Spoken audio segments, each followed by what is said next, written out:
And this here is the graveyard. This was a beautiful lamb's ear, and it completely died. Usually what I do is the leaves get a little brown. I come out here with a little pair of manicure scissors and I trim it all away ever so gently because it's easy to uproot the plant. And this year we've had these mites. They say it's because of the cicada, the double cicada brood. And they're sort of like mosquito bites, but they hurt 10 times more.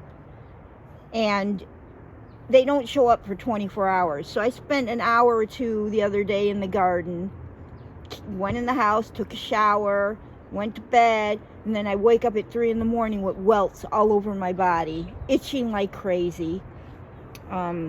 Most of them are healing now because I have just refused to come out here. It's just been, it's been agony. I mean, I have marks all over my legs. I'm just itching thinking about it. So anyways, I haven't been out here, and plus my dog dying, because he was the reason why I gardened, because he loved to be outside too. So anyways, I haven't been out here, so every time I come out I look and I go, yeah, I got some brown leaves, I gotta clip these off. The next thing I know, the whole plant is dead. I used to grow these all the time. I had one that was like as big as this, like 36 by 36, one little plant. I bought it like a 3-inch pot, and it was magnificent, and then just one day it died. Oop, I just knocked a whole bunch of seeds off. See, like, this is my my yellow Cosmo. There's it's just two plants. You can see, obviously they're still, well, they're orange. They're usually pale yellow, but they come orange, dark red, and this is the seed head. So even if you brush up against it, they fall off. And I won't have to buy seeds because there's 100 buds, and each bud has 20 seeds on it. I could probably, yeah. I'm just standing here expecting, 12 hours from now to have bites all over me. Yeah, look at that. And I'll just throw them in a shallow plastic dish or something and let them completely dry. And then I'll put them in a little container. And now I gotta find a place to set them down so I can show you the fun seed pods. They're from the Impatient, Balsam Impatient. I'll just put them over here, it'll be fine. This is my sunflower jungle. I grow these specifically for the golden American finch to come. And boy, do they come. I had a hummingbird the other day in here. All right, I've been really lazy. Like, I should be cutting all of that, all the dead off of the Echinops. This is the plant the bumblebees love. And this is the 2nd generation of bloom. I see the morning glory has attacked it. All right. I have allergies. Sorry for the sniffling, but it's a fact of life. So these are the little fuzzy pods. They're still young and soft and green. Usually you wait until they get a little duller in color, like these. And so what happens, this is the flower. Very pretty. Almost looks like a sweet pea. They come in many shades of purple, pink. This is like a melon color, but I do have a purple one. I've never seen a purple one. I'll show that to you in a minute. And I also have the 4 o'clocks kind of mixed in together. So these are like spring loaded. So I'm just gently pressing and they spring open, and there's the seeds. It's really fun. I wish you have to put pressure on them to get them to spring open. So you can't really see them spring open, but that's what happens. Normally what I do is I cut the plant down at the base And then I hold the plant over, I have like, you know, dollar store plastic bucket type things. And I lay them in there, and then I just pinch them and let them spring open, and then all the seeds fall into the container. And that's how I collect the seeds, which I did the other day. So I'm waiting for this next batch to dry up a little. So yeah, like this is a lighter pink. It's not so melon color. Like this is the melon color one, and this is just like a lighter pink. But way over here in the shade, that's my sad vegetable garden. That's my tomatoes that got overrun with morning glory. It's all morning glory. Now, could you imagine if I lived in a southern state? You don't grow morning glory in the southern state. That's invasive. It's an invasive plant. But I still got tomatoes. I still go in there and pick them. I'll go in there later and pick some for lunch. Hello. So basically what I do is I have a little fence here, and I grow morning glory on it to give my lettuce shade, because lettuce will bolt in the heat. But, you know, that kind of failed. And now it's attacking my butterfly bush, which my butterfly bush is done. She done. I mean, that's the last little, teeny tiny little, oh, there's one. They start, the first set is like the size of a hot dog, and then they get smaller and smaller. All right, where's that purple? Oh, there's a pretty morning glory. I like the white ones. Yeah, I have morning glory everywhere. Seeds are like paper lanterns, and when you touch them, they spring open. So there's the purple. And I've never seen a purple. And here's another kind of pinkish, melonish color. Now these are in deep, deep shade, and there's a light lavender one. I have never seen these colors before. And now I don't know if it dictates this, you know, the alkaline in the soil or whatever. I don't know. I'm not one of those kind of gardeners, but I was so excited. But the only thing is this, the pods are like, am I even getting one? Here, wait. The pods are pretty small. So I'm keeping my eye on it. There's some bigger ones down below. I'm keeping my eye on these, because you got to be careful, because the birds do come in here, and if they land on it, they will spring the seed open, and then I won't be able to gather them. I mean, I might still get a flower there next year. Here's a good example of a, see how it's turning brown, and then the pods will be ready to spring open. This plant is, how do I explain it? It's not brittle, it's super soft. I mean, it's yeah, it's very soft and malleable, almost like rubber. They're a tough little plant, though. I gotta be hovering over my head right now. Hello, don't sting me. Those bunny bees, honeybees are vicious. This is that plant I can never pronounce. It's Amort something, Amorthus or something. They usually grow 6 feet tall, and each one of these teeny tiny little nibs is a seed. So this thing could take over your garden very easily. You gotta be very careful where you plant this, you know, what kind of climate you live in. I think I'm zone 6 or zone 7. I can't ever remember. But Midwest, Illinois.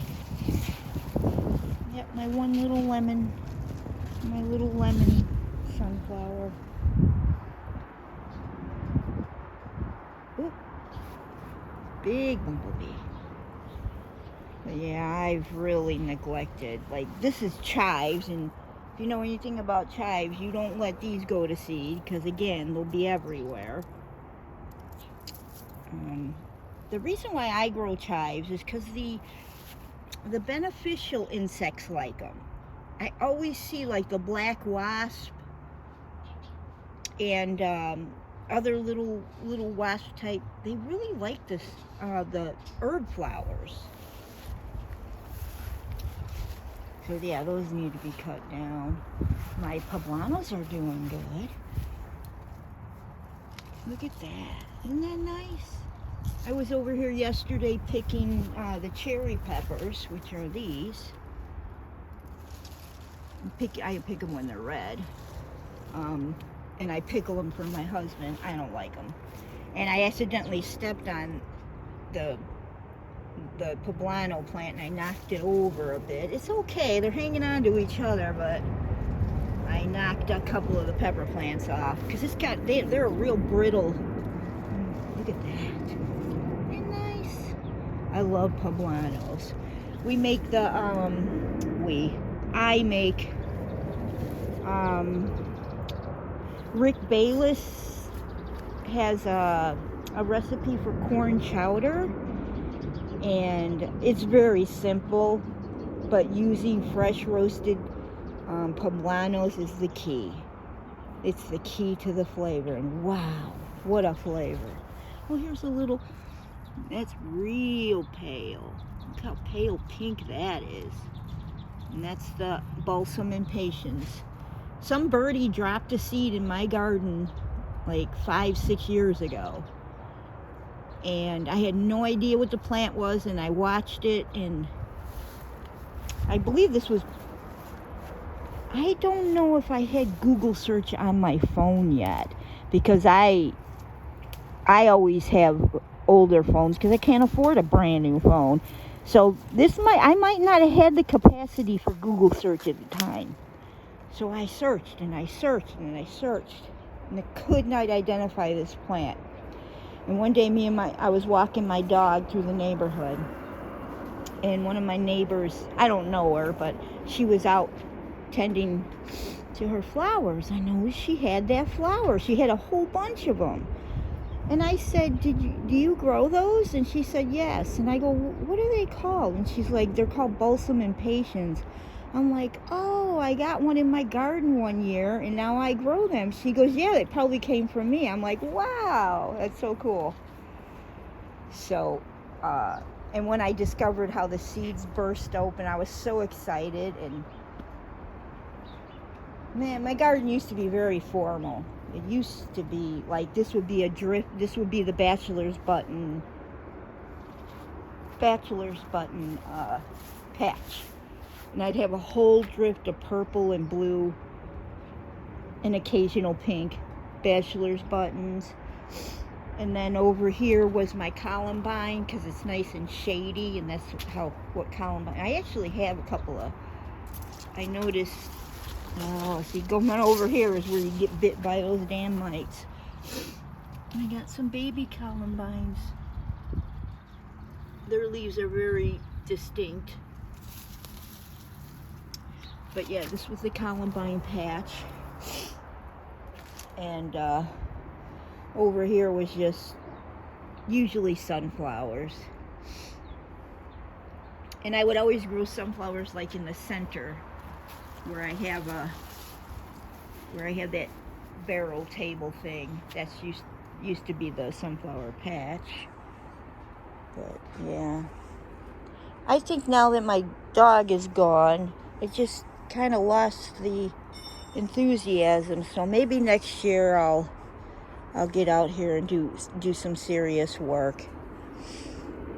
I do like fall and spring, because that's when you can really change things around. You know, you can really make a whole new garden.